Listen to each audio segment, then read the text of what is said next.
ನಾಳೆ ಕರ್ನಾಟಕದಲ್ಲಿ ಬಂದ್ ಆಗುತ್ತಾ ಅನ್ನುವಂತಹ ಪ್ರಶ್ನೆಯೂ ಕೂಡ ಇತ್ತು. ಯಾಕಂದರೆ ಕಾವೇರಿಗಾಗಿ ಕರ್ನಾಟಕ ಬಂದ್ಗೆ ಕರೆಯನ್ನು ಕೊಟ್ಟಿದ್ರು ವಾಟಾಳ್ ನಾಗರಾಜ್ ಅವರು.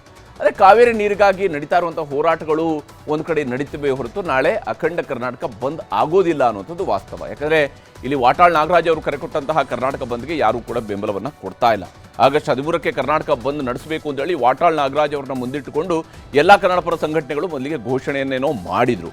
ಆದರೆ ತಮಿಳುನಾಡಿಗೆ ಕಾವೇರಿ ನೀರು ಯಾವುದೇ ಕಾರಣಕ್ಕೂ ಬಿಡಬಾರ್ದು ಅನ್ನುವಂತಹ ವಿಚಾರ ಮಾತ್ರ ಅಲ್ಲ, ಮೇಕೆದಾಟು ಯೋಜನೆಯನ್ನು ಬೆಂಬಲಿಸಿ, ಬಿಡದಿ ಟೌನ್ಶಿಪ್ ವಿರೋಧಿಸಿ, ಭದ್ರಾ ಮೇಲ್ದಂಡೆ ಯೋಜನೆ ಸೇರಿ ಹಲವು ಜ್ವಲಂತ ವಿಚಾರಗಳನ್ನು ಮುಂದಿಟ್ಟುಕೊಂಡು ಬಂದ್ಗೆ ಕರೆ ಕೊಟ್ಟಿದ್ದರು. ಕರ್ನಾಟಕ ಬಂದ್ಗೆ ಸಹಕಾರ ಕೊಡಿ ಅಂತ ಇವತ್ತು ವಾಟಾಳ್ ನಾಗರಾಜ್ ಅವರು ಬೆಂಗಳೂರಿನಲ್ಲಿ ಮೆರವಣಿಗೆಯನ್ನು ಕೂಡ ಮಾಡಿದ್ದಾರೆ. ಯಾರು ಏನೇ ಹೇಳಿದರು, ಬೆಳಗಾವಿಯಿಂದ ಚಾಮರಾಜನಗರದವರೆಗೆ ಬಂದ್ ಆಗೇ ಆಗುತ್ತೆ ಅನ್ನೋಂಥದ್ದು ವಾಟಾಳ್ ನಾಗರಾಜ್ ಅವರ ಬಲವಾದಂತಹ ನಂಬಿಕೆ. ಆದರೆ ಕರ್ನಾಟಕ ಬಂದ್ರಿಂದ ಜನರಿಗೆ ತೊಂದರೆ ಆಗುತ್ತೆ. ಹೀಗಾಗಿ ರಾಜ್ಯದ ಸಮಸ್ಯೆಗಳಿಗೆ ಇದರಿಂದಾಗಿ ಈ ಬಂದ್ ಮಾಡೋದ್ರಿಂದಾಗಿ ಏನು ಒಂದೇ ದಿವಸದಲ್ಲಿ ಯಾವುದೇ ರೀತಿಯಾದಂತಹ ಅದ್ಭುತ ದೀಪದ ಮೂಲಕವಾಗಿ ಪರಿಹಾರಗಳು ಸಿಗೋದಿಲ್ಲ. ಹೀಗಾಗಿ ಬಂದ್ಗೆ ಬೆಂಬಲ ನೀಡೋದಿಲ್ಲ, ಬೇಕಿದ್ರೆ ಹೋರಾಟಕ್ಕೆ ನಾವು ಬೆಂಬಲ ಕೊಡ್ತೀವಿ ಅಂತ ಬೇರೆ ಬೇರೆ ಕನ್ನಡ ಪರ ಸಂಘಟನೆಗಳ ಮುಖಂಡರುಗಳು, ನಾಯಕರುಗಳು, ಅಧ್ಯಕ್ಷರುಗಳು ಕಡ್ಡಿ ತುಂಡಂತೆ ಮಾತನಾಡಿದ್ದಾರೆ.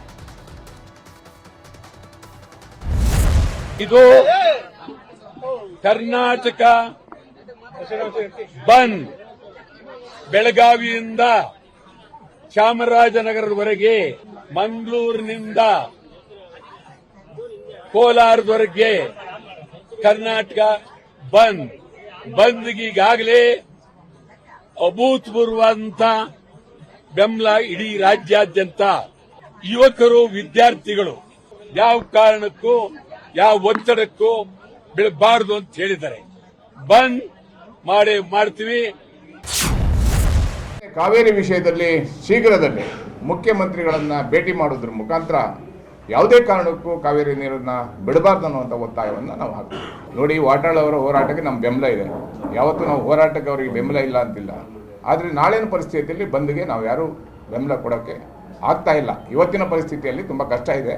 ನಾವೆಲ್ಲ ಯೋಚನೆಯನ್ನು ಮಾಡಬೇಕಾಗಿದೆ, ಮುಂದೆ ತೀರ್ಮಾನಗಳನ್ನು ತಗೋಬೇಕಾಗುತ್ತೆ. ಒಂದು ಹೋರಾಟ, ಒಂದು ಬಂದ್ ಕರಿಬೇಕಾದ್ರೆ ಎಲ್ಲ ಸಂಘಟನೆಯವರು ವಿಶ್ವಾಸಕ್ಕೆ ತಗೋಬೇಕಾಗುತ್ತೆ. CWRC ಏನು ಮಂಡಳಿ ಇದೆ, ಅದು ನಮಗೆ ಪದೇ ಪದೇ ಅನ್ಯಾಯ ಮಾಡ್ತಾ ಇರೋದ್ರಿಂದ ಹಾಗೂ ರಾಜ್ಯದ ರೈತರಿಗೆ ಆಗ್ತಾರೋ ಅನ್ಯಾಯಕ್ಕೆ ವಿರುದ್ಧವಾಗಿ ನಾವು ನೈತಿಕವಾಗಿ ಇವಾಗ ರಾಜ್ಯ APMC ಕಾರ್ಮಿಕರ ವತಿಯಿಂದ ಹಾಗೂ ರೈತರ ಸಂಘದ ವತಿಯಿಂದ ಬೆಂಬಲವನ್ನು ವ್ಯಕ್ತಪಡಿಸ್ತಾರೆ. ನಾಳಿನ ಬಂದ್ಗೆ ಹೋಟ್ಲು ಮಾಲೀಕರ ಸಂಘ ಬೆಂಬಲ ನೀಡುತ್ತಾ ಇಲ್ಲ.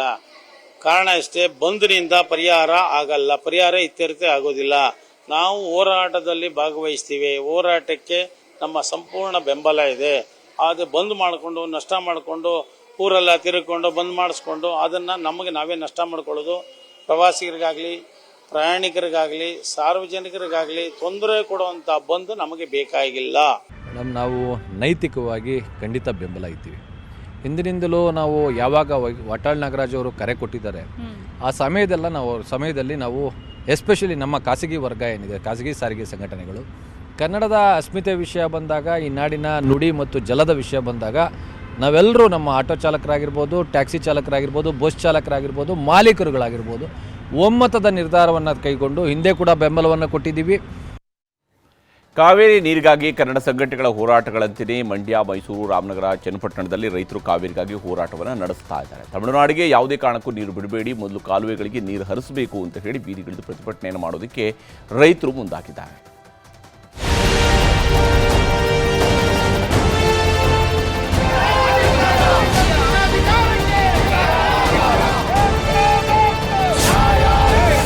ತಮಿಳುನಾಡಿಗೆ ಕಾವೇರಿ ಹರಿಬೇಕು ಅನ್ನೋ ಆದೇಶ ರೈತರ ಅಸಮಾಧಾನಕ್ಕೆ ಕಿಚ್ಚು ಹೊತ್ತಿಸಿದೆ. ಹೀಗಾಗಿನೇ ಬೀದಿಗಿಳಿದ ರೈತರು ಬೃಹತ್ ಹೋರಾಟ ಮಾಡುತ್ತಿದ್ದಾರೆ. ಮಂಡ್ಯದ ಸಂಜಯ್ ವೃತ್ತದಲ್ಲಿ ಕಾವೇರಿ ಹಿತರಕ್ಷಣಾ ಸಮಿತಿ ಹೆದ್ದಾರಿಯಲ್ಲಿ ಕುಳಿತು ಪ್ರತಿಭಟನೆ ಮಾಡಿದೆ. ಯಾವುದೇ ಕಾರಣಕ್ಕೂ ನೀರು ಬಿಡಬಾರದು ಅಂತ ಆಗ್ರಹಿಸಿದ್ದಾರೆ.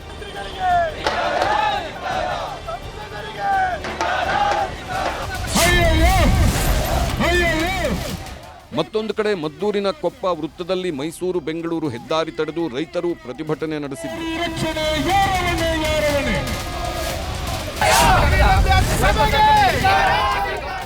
ಶ್ರೀರಂಗಪಟ್ಟಣದಲ್ಲೂ ಭೂಮಿ ತಾಯಿಯ ಹೋರಾಟ ಸಮಿತಿ ಪ್ರತಿಭಟನೆ ಮಾಡಿ ಆಕ್ರೋಶ ಹೊರಹಾಕಿದೆ. ತಾಲೂಕು ಕಚೇರಿವರೆಗೆ ಪಾದಯಾತ್ರೆ ಮಾಡಿದ್ದು ಕಾವೇರಿ ಪ್ರಾಧಿಕಾರಗಳ ವಿರುದ್ಧ ಧಿಕ್ಕಾರ ಕೂಗಿದ್ರು.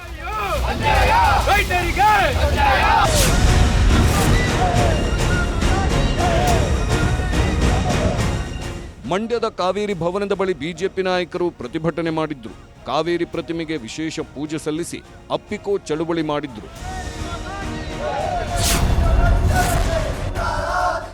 ಸಿಡಬ್ಲ್ಯೂಆರ್ಸಿ ಆದೇಶ ಖಂಡಿಸಿ ಮೈಸೂರಿನಲ್ಲೂ ರೈತರು ಪ್ರತಿಭಟನೆ ಮಾಡಿದ್ರು. ಕರ್ನಾಟಕ ರೈತ ಸಂಘದಿಂದ ಕಾಡಾ ಕಚೇರಿ ಬಳಿ ಆಕ್ರೋಶ ಹೊರಹಾಕಿದ್ರು. ಈ ವೇಳೆ ಕಾಡಾ ಕಚೇರಿಗೆ ನುಗ್ಗಿದ ಪ್ರತಿಭಟನಾಕಾರರು ಅಧಿಕಾರಿಗಳ ಕಚೇರಿಗೆ ಬೀಗ ಹಾಕಲು ಯತ್ನಿಸಿದ್ರು.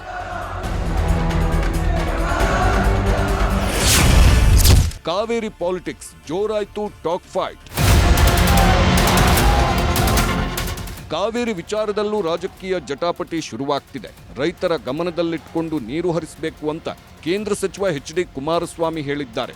ಒಳಹರಿವು ಹೆಚ್ಚು ಇದೆ ಅಂತ ನೀರು ಬಿಟ್ರೆ ಬೀಸೋದೊಣ್ಣೆಯಿಂದ ತಪ್ಪಿಸ್ಕೊಂಡಂತೆ. ಭವಿಷ್ಯದ ದಿನಗಳ ಬಗ್ಗೆ ಸರ್ಕಾರ ಯೋಚಿಸಬೇಕಿದೆ ಅಂದ್ರು. ಇದಕ್ಕೆ ಪ್ರತಿಕ್ರಿಯೆ ಕೊಟ್ಟ ರಾಮಲಿಂಗಾರೆಡ್ಡಿ, ನಾವು ಅದಕ್ಕೆ ತಲೆಕೆಡಿಸಿಕೊಳ್ಳುವ ಅವಶ್ಯಕತೆ ಇಲ್ಲ.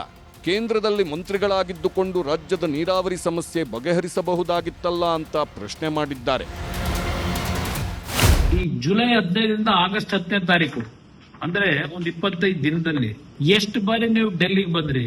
ನೀವು ಬಂದ್ ಮಾಡಿದ ಕೆಲಸ ಏನು?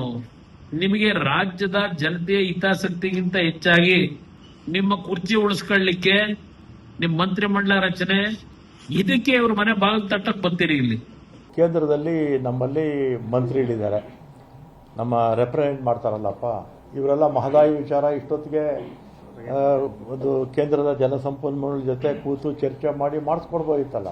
ಈಗ ತಮಿಳುನಾಡಿಗೂ ನಮಗೆ ಮೇಕೆದಾಟು ವಿಚಾರ ಇದೆಯಲ್ಲ, ಇವರೆಲ್ಲ ಮಾಡ್ಬೋದಿತ್ತಲ್ಲ ಕೇಂದ್ರದಲ್ಲಿ ಮಂತ್ರಿಗಳಾಗಿದ್ದಂಥವರು. ಒಟ್ಟಾರೆ ಕಾವೇರಿಗಾಗಿ ಕೊಟ್ಟಿದ್ದ ಕರ್ನಾಟಕ ಬಂದ್ಗೆ ಬೆಂಬಲ ಸಿಕ್ಕಿಲ್ಲ. ವಾಟಾಳ್ ನಾಗರಾಜ್ ಏಕಾಂಗಿ ಹೋರಾಟ ಎನ್ನುವಂತಾಗಿದೆ. ಹೀಗಾಗಿ ನಾಳೆ ಎಲ್ಲವೂ ಯಥಾಸ್ಥಿತಿ ಇರಲಿದೆ ಎನ್ನಲಾಗ್ತಿದ್ದು, ನಾಳೆ ಏನಾಗುತ್ತೋ ಕಾದು ನೋಡಬೇಕಿದೆ. Bureau report, news 18.